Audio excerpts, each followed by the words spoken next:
தந்தை, மகன், தூய ஆவியின் பெயராலே ஆமென். ஆண்டவர் உங்களோடு இருப்பாராக, உம் ஆன்மாவோடும் இருப்பாராக. இயேசுவில் பிரியமுள்ள சகோதர சகோதரிகளே, இன்று தாயாம் திருச்சபையானது திருச்சிலுவை மகிமை பெருவிழாவை கொண்டாடுகின்றது. இந்த விழாவின் வரலாற்று பின்னணி என்னவென்றால், கான்ஸ்டன்டைன் மன்னன் கான்ஸ்டன்டைனுடைய தாயார் ஹெலன் அவர்கள் புனித பயணம் மேற்கொண்ட போது எருசலேமிலே உள்ள ஒரு இடத்தை தோண்டும்படி தூண்டப்பட்டார்கள். அந்த இடத்தை தோண்டி பார்த்தபோது அதிலே 3 சிலுவைகள் இருந்தன. அந்த 3 சிலுவைகளில் எது இயேசுடைய சிலுவை என்று அவர்களால் அடையாளம் காண வேண்டும் என்பதற்காக ஒரு நோய்வாய்ப்பட்ட இறக்கும் தருவாயில் இருக்க ஒரு பெண்மணியை தூக்கிக் கொண்டு வந்து அந்த சிலுவை மீது கையை வைத்தார்கள்.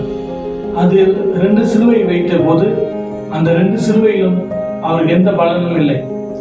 3வது சிலுவை மீது கை வைத்த போது அவர்களுடைய நோய் குணமாகி அவர்கள் நல்ல உடல்நிலை பெற்றார்கள்.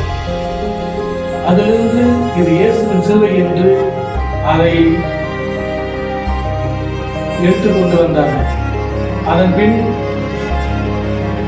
333 ஆண்டு செப்டம்பர் மாதம் 13-14 தேதி அதே இடத்தில் ஒரு கோவில் கட்டி அங்கே அந்த சிலுவையை வைத்து ஆராதனையும் வணக்கமும் செய்ய ஆரம்பித்தார்கள். சிலுவை ஒரு அவமானத்தின் சின்னம், சிலுவை ஒரு மரணத்தின் கருவி, சிலுவை ஒரு சாபம் என்று இருந்த காலத்திலே இயேசு சிலுவையை வெற்றியின் சின்னமாகவும் மீட்பின் சின்னமாகவும் அமைதியின் சின்னமாகவும் மாற்றினார். இந்த சிலுவை விழாவை கொண்டாடும் நாமும் நம்முடைய வாழ்விலே வருகின்ற சிலுவைகளையும் துன்பங்களையும் வேதனைகளையும் சோதனைகளையும் ஏற்றுக்கொண்டு இயேசுவோடு சேர்ந்து பயணிப்போம். இயேசு நமக்கு வேண்டிய அனைத்து ஆசிரியையும் நிறைவாக தருவார். சிலுவை மூலமாக வெற்றியை தந்த இயேசு அதே சிலுவையின் மூலமாக நமக்கும் வெற்றியையும் வாழ்வையும் மீட்பையும் தருகின்றார். நற்செய்தியானது யோவான் நற்செய்தி 3வது அதிகாரம் 13 17 உள்ள வசனம். யோவான் நற்செய்தி 3வது அதிகாரம் 13 17 உள்ள வசனம்.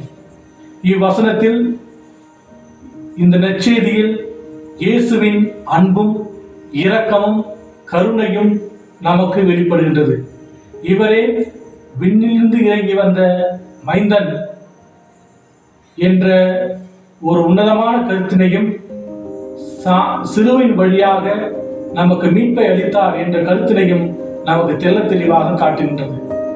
அன்புமிக்க சகோதர சகோதரிகளே, இந்த விழாவை கொண்டாடும் நாம் இறை அன்பில் என்றும் நிலைத்திருப்போம், வெற்றி பெறுவோம், இயேசுவோடு சேர்ந்து பயணிப்போம். சிலுவை ஒரு ஜெயம், வெற்றி. எல்லாம் உள்ள இறைவன் தந்தை, மகன், தூய திராவி நம் அனைவரையும் ஆசீர்வதித்து காப்பாராக. ஆமென்.